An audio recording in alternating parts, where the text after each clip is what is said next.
Olá, seja bem-vindo à Culturaria da Rê. Hoje a gente vai dar continuidade à série Os Deuses do Olimpo e eu vou falar para vocês sobre o deus Apolo. E eu vou começar falando justamente sobre o nome dele, Apolo, sem polos, sem polaridades, sem oposições. Polo, lembra lá da pilha? Quando a gente fala, tem que botar positivo com negativo e tal, senão o controle não funciona. A gente está falando de polos, de coisas opostas, né? E o nome Apolo é justamente aquele que superou a polaridade, a dualidade. Então ele é um deus da harmonia dos opostos, aquele que supera as oposições. E é muito legal ele, com esse nome, né, tá associado a áreas como a música, né, que a gente vê aqui, ó, a harmonia e a beleza. Então, a forma de você superar justamente as polaridades da matéria, as dualidades da vida, é através aí da harmonia, da beleza, da música. E outra coisa interessante também é que Asclépio, o deus da medicina, também é um dos filhos de Apolo. E o que é interessante? Você imaginar que a saúde, né, Asclépio, o deus da medicina, aquele que traz saúde, ele está trazendo o quê? Harmonia e beleza para o corpo. Então a saúde é a harmonia, beleza do próprio corpo. Então o filho de Apolo é o deus da medicina que traz isso para a gente. Olha só, Apolo já chegou chegando, né? Ele também é relacionado às adivinhações. A mãe dele, quando ele nasce, né, Leto, a mãe dele, dá como um dom para ele justamente as adivinhações. E ele é que vai ser o deus relacionado ao oráculo de Delfos, né, um grande oráculo situado na cidade de Delfos. Então, para a gente entender isso, vou falar aí da importância do oráculo também, né? Para a gente entender um pouquinho isso, vamos ver a história do nascimento de Apolo. Só que eu botei um slide antes aqui, vou relacionar ele com as musas. Aqui é só uma passadinha para dizer que a gente tem um vídeo que fala sobre as musas, né? E a relação delas com Apolo, tá? Dá uma conferidinha lá. Como é o nascimento? Se você já viu, né, o vídeo da deusa Ártemis, você já vai conhecer essa história, né? A gente sabe que Zeus se deita com Leto ou Letona, né, que é o romano que está aqui nessa figura, e com ela, então, ele concebe dois filhos, que é justamente Ártemis e Apolo. Só que era a esposa muito ciumenta, que a gente conhece, quer dificultar a vida da mãe das crianças, e ela baixa um decreto dizendo que nenhum continente nem ilha pode receber ela para o parto. E ela encontra então Delos, que é um lugar que é meio ilha, meio continente e tal, e acaba dando luz às crianças. Primeiro que nasce é a Ártemis, né, e ela passa 9 dias ajudando a mãe a dar à luz a Apolo. E quando Apolo nasce é interessante porque ele é muito relacionado à luz, né? Você vai ver que a representação dele já é luminoso, né? Muitas imagens assim já traz essa ideia de luz, de consciência, né? A consciência que surge para além das polaridades. Então, quando Apolo nasce, essa luz toda, né, chama a atenção. E Hera começa então a perseguir, né, a tirar eles de Delos, e eles vão acabar num lugar onde existe uma grande serpente. Está vendo a serpente aqui que tá correndo atrás dela? Ela está justamente fugindo da ira de Hera, e ela dá de cara com essa grande serpente, ou às vezes um grande dragão chamado Piton, certo? Me disseram que esse é o nome que se dá até hoje para cobras muito grandes, né? É um nome que se dá a um tipo, né, de cobra enorme. E aí Apolo, então, né, ele acabou de nascer, mas você sabe que os deuses já nascem mais grandinhos e muito mais espertos do que a gente, né? Ele pega as suas flechas e acaba entrando num duelo com esse dragão, com essa serpente Piton, e acaba matando ela e se torna o novo dono, digamos assim, daquele lugar. Interessante aqui, gente, é porque Piton significa justamente a vinda da escuridão. Ele é um animal que por onde ele passa tudo fica escuro. E aí chega Apolo, o deus da luz, né, e vai justamente matar a escuridão. Então a luz da consciência matando a escuridão representada ali por Piton. E para não satisfeito, ele ainda pega uma grande pedra e coloca em cima do cadáver desse ser Piton. E esse local fica sendo um local sagrado. Essa é a pedra, tá, gente? Que está lá em Delfos. Não, na verdade, hoje em dia está no museu, tá? Mas ficava justamente no templo de Delfos, marcando o lugar dessa batalha e o lugar onde estavam então enterrados os restos de Piton, ou seja, o local onde a luz venceu as sombras, o local onde a consciência venceu a escuridão dos instintos, né? Dessas coisas que tornam nossa vida muito densa, muito obscura, né? Muito down, assim, certo? Então, esse local onde ele põe essa pedra vai ser agora o umbigo do mundo, o centro do mundo grego, o ônfalos. O que isso significa? Que lá nesse lugar, que vai ser onde vai marcar o local, onde vai ser criado esse templo então de Delfos, esse templo em homenagem ao deus Apolo, ele é a referência do mundo grego, ele é o centro. Por isso que a gente vai ver que na história da Grécia toda, você sempre tem as pessoas indo lá para perguntar coisas para Pitonisa. Gente, ninguém ia para a guerra, sei lá, ninguém comprava uma jujuba sem perguntar lá para Pitonisa se o negócio ia dar certo. E aí a gente tem uma ideia de que era um lugar pequeno, né? E eu trouxe aqui para a gente ver um pouquinho como era esse local do oráculo de Delfos. E aqui só um detalhezinho, viu, gente? Quando você botar na internet, você vai dar um Google aqui procurando oráculo de Delfos, muitas vezes ele vai mostrar essa imagem. Não sei por quê, porque esse não é o oráculo de Delfos, não é o templo de Apolo. Ele é um lugar que tem na frente, assim, né? Quando você chega tem uma estrada, aí para um lado é o templo de Delfos e para baixo tem esse templo circular, que inclusive se chamava de Tolo. E eu não sei porque todo mundo coloca isso daí como sendo o oráculo de Delfos e não é o oráculo de Delfos, é esse aqui, certo? Essa construção redonda, né, que existia muito na Grécia, ela está mais aqui para baixo. Aqui são os restos, essa parte aí que vocês estão vendo são os restos do templo de Delfos, onde ficava quem ficava lá, gente? A Pitonisa. Por que ela tem esse nome? Justamente por causa da serpente Piton. Você falou, Renata, mas se Piton era escuridão, então por que ela se chama Pitonisa?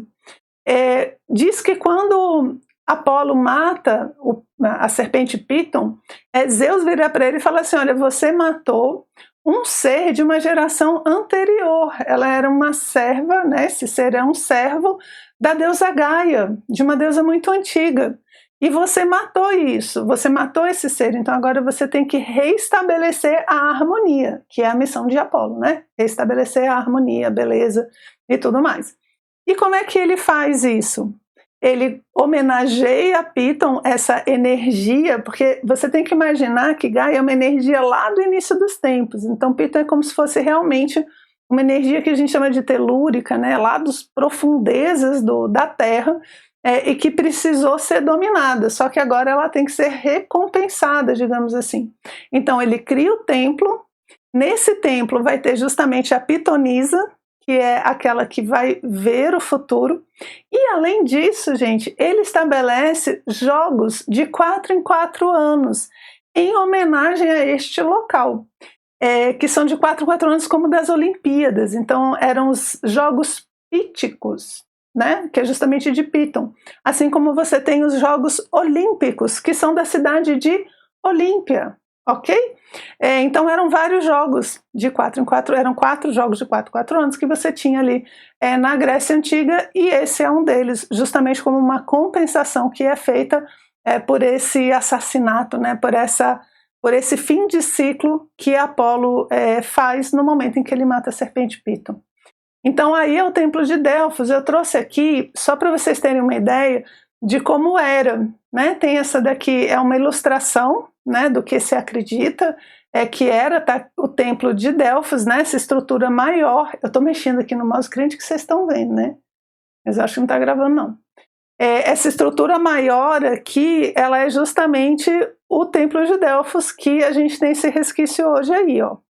É engraçado, né? O que a gente vê hoje tem que saber o que era, tá? Você não me vá num sítio arqueológico, pelo amor de Deus, né? Que é esse caso, sem se informar do que tinha lá e o que era antes. Senão você vai chegar, vai botar aqui nos comentários e falar: ai, Renata, fui lá, só tinha umas pedrinhas, né? Não tinha nada para ver. Não faça isso. Quando você for num sítio arqueológico, num lugar que você sabe que você vai ver ruínas, dá uma olhadinha para saber o que tinha antes, e você vai ficar fascinado, certo? Porque a gente dá elementos para a nossa imaginação. A nossa imaginação vai ter como olhar para aquele lugar e imaginar o templo todo. Então, por exemplo, você chega lá em Delfos. Delfos é uma cidade da Grécia que existe, né, até hoje. Você chega lá em Delfos, aí você dá, né, você está vendo só esses resquícios, não quer dizer nada para você. Só que se você já sabia como era, ó, que era uma cidade que tinha uma série de construções em volta, uma cidade sacerdotal e tal, e que o templo era assim, tinha tantas colunas, papapá, quando você olha aquilo lá, você consegue reconstruir na sua imaginação o que foi o significado daquilo lá, certo? Essa aqui eu trouxe porque eu achei muito bonita, mas ela não é tão didática, então eu trouxe uma, gente. Essa daqui é um mapa para turista. Quando você vai lá visitar, você ganha um mapinha desse, onde ele tem a estrutura, né, de como era essa cidade, e aqui a fotinho do lado está mostrando o que você tem hoje nesse sítio arqueológico, certo? Então você está vendo que não é só um templo, né, é uma cidade em volta, e com várias construções menores. O templo de Delfos, lembra que ele é o umbigo do mundo, né? Ele é o centro do mundo.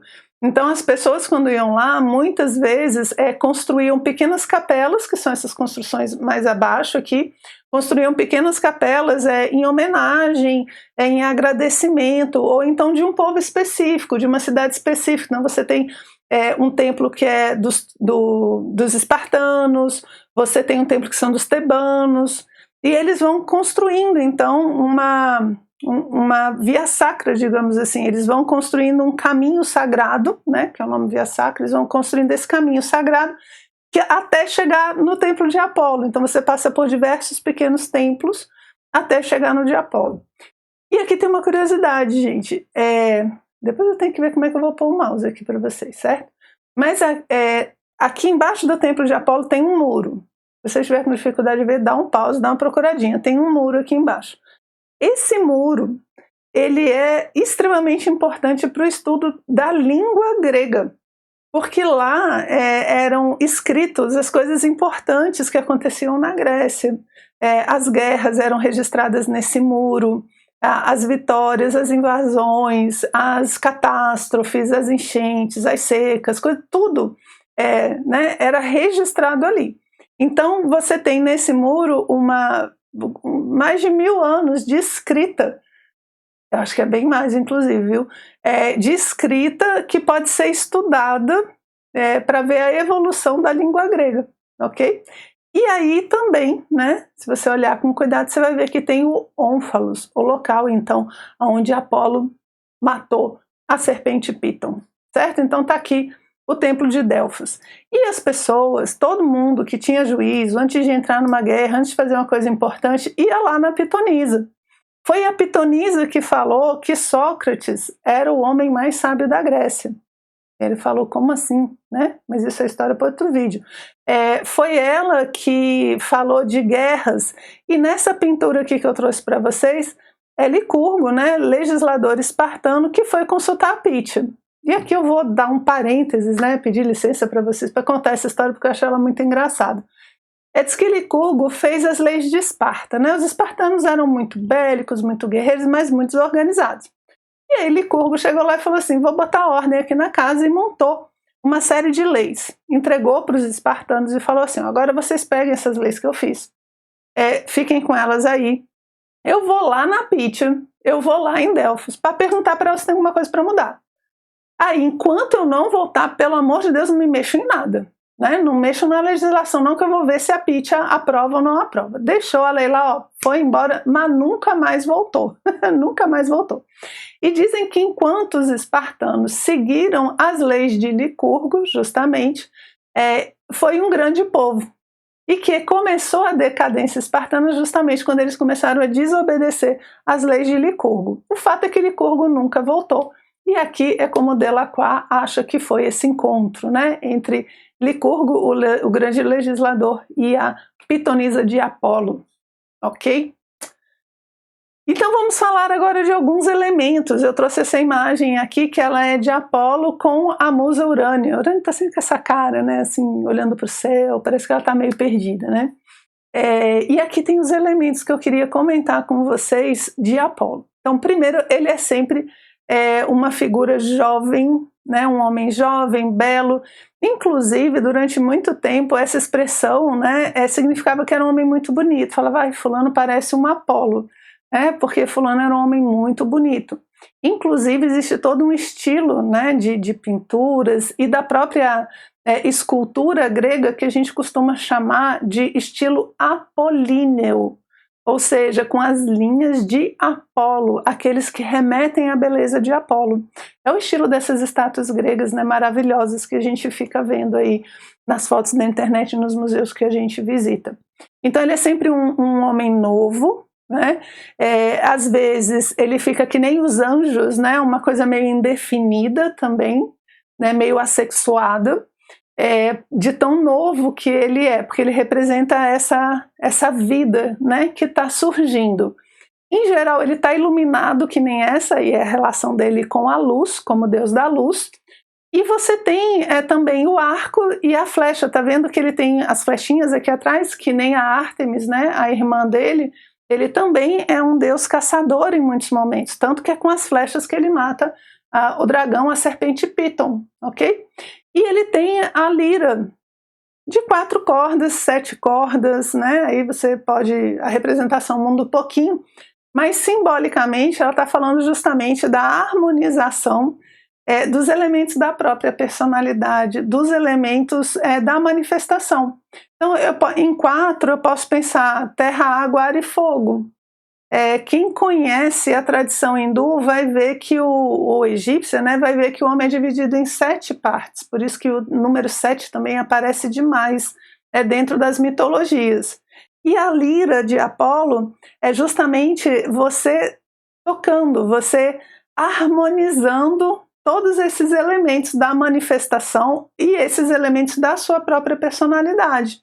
É como se fosse assim, se você conseguir harmonizar, se você conseguir afinar as suas habilidades, os seus sentimentos, seus pensamentos, sua energia, seu corpo, se você botar isso tudo alinhado, você consegue gerar música. E aí é legal por quê? Porque a nossa vida, ela é a música que a gente cria, é a música que a gente gera com a lira de Apolo, que é a harmonização de nós mesmos. Não é bonito? Ai, gente, é muito legal. E aqui também tem uma outra coisa que eu queria mostrar, que são os cisnes, né? Os cisnes são os animais, né? Tem vários animais relacionados a Apolo, e um deles é justamente os cisnes. E é legal, porque é um animal, ele parece meio Apolo, né? Ele é branco, luz, né? Essa ideia da brancura, da pureza, da luz. E ele é muito leve, né? Ele passa pela matéria com muita elegância, com muito charme, né? É um animal suave e ele faz parte justamente do carro de Apolo. Apolo ganha de presente uma carruagem de ouro e ela é levada justamente por cisnes voadores. E aí é por isso a associação então do cisne com o deus Apolo. Bem, então era isso que eu tinha separado aqui para trazer do deus Apolo para vocês hoje. Eu espero que vocês tenham gostado e termino com um pensamento, né? Apolo, o que Apolo ensina para a gente? O que Apolo traz para a nossa vida? Como deus da luz, da beleza, das artes, da profecia, né? O primeiro é aprender a harmonizar a lira de Apolo, ou seja, harmonizar todos os elementos que compõem a nós mesmos, para que a nossa vida seja música, não seja ruído, né? Seja uma bela sinfonia, um belo concerto, para que a gente possa fazer uma bela música na nossa vida. E como o Deus da profecia, né? Daquele que vê para além, daquele que vê o futuro, que vê as coisas que estão para além das aparências, para além da matéria, né? Apolo nos inspira a buscar então essa visão do metafísico e buscar essa luz que brilha em cada um. Então, Apolo é luz e eu posso ver a luz de Apolo em todos os seres, se eu conseguir buscar uma visão para além das aparências, uma visão mais profunda da vida, dos acontecimentos e das pessoas. Então era isso que eu tinha separado. Eu espero que vocês tenham gostado e a gente se vê no próximo encontro.